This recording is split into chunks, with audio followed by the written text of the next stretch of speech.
आजकल विवाह दो तरह से होने लग गया है। पहले तो हम एक ही तरह से जानते थे। जो मैं अपनी बात बताऊं, शादी विवाह दो तरह से शुरू हो गया है आजकल। उसको वो हिंदी में तो नहीं है, वो अंग्रेजी में बोलते हैं।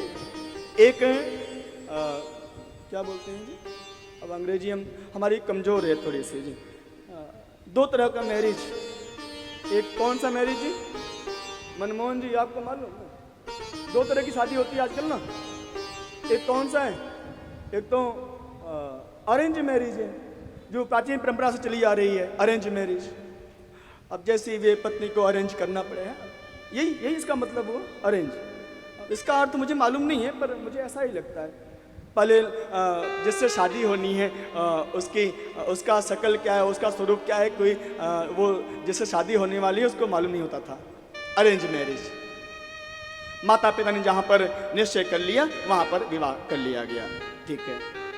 लेकिन आजकल बहुत तीव्र गति से पाश्चात्य संस्कृति का इतना दुष्परिणाम हो रहा है प्यारे, कि हमारे देश में लव मैरिज शुरू हो रहा है। लव मैरिज, यही हो लव मैरिज। ये लव मैरिज नहीं है, ये लवेरिया है। लवेरिया, जैसे मलेरिया होता है ना, वैसी लवेरिया है ये। इसके चक्कर में जो पड़ता है ना, वो दो चार दिन तो अच्छा लगता है, लेकिन बाद में महाराज ये तो ला इलाज बीमारी है। फिर वो गाता है क्या कि आफत गले पड़ी ही जब से हुई है। क्या बोलते हैं जी, अरे आप लोग तो शादी किए हो ना, क्या बोलते हैं उसको, जब से हुई है शादी। ये लबेरिया का दुष्परिणाम है, साइड इफेक्ट है। यही है ना जी, जब से हुई है शादी तो आंसू बहा रहा हूं। अब ये आफत, ये पत्नी नहीं आफत होगी, बताओ। लव मैरिज कभी करना ही नहीं चाहिए ना। ये पाश्चात्य संस्कृति का दुष्परिणाम है प्यारे, जो हमारे देश में हावी हो रहा है। आज आप विवाह का परिणाम देखो प्यारे, विवाह कैसे होना चाहिए। यदि आपने जाने अनजाने में कभी आपने लव मैरिज कर लिया, उसका दुष्परिणाम आपको मैं बताऊं प्यारे।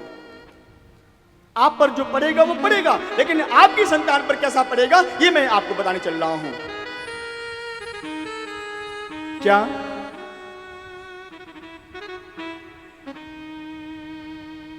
ध्रुव जी के वंश में एक राजा हुए जिनका नाम है राजा अंग। क्या नाम है? राजा अंग। उनकी शादी ऐसी होगी जैसे बताया था मैंने। अच्छे, अब आप लव मैरिज कर रहे हो, वो किस कुल की है, किस खानदान की है, तुम्हें क्या पता है जी? तुम्हें तो कुल खानदान की ABCD भी नहीं आती है, और बोल रहे हैं कि हाँ नहीं पापा मम्मी मैं तो किसी से शादी करूंगा। तुमने उसके कुल का पता किया है? उसके खानदान को तुमने पता किया है? बोलो। राजा अंग की शादी, उनका विवाह एक अच्छे कुल में नहीं हुआ। उनकी पत्नी का नाम है सुनीता। क्या नाम है? सुनीता। ध्यान से सुन लो माताओं, मेरे प्यारे बच्चों, अपने बेटियों को शिक्षा देना, कहीं लबेरिया ना हो जाए, नहीं तो फिर बड़ा गड़बड़ है जावेगे। हाँ, ये ताली काहे को बजा रहे हो जी?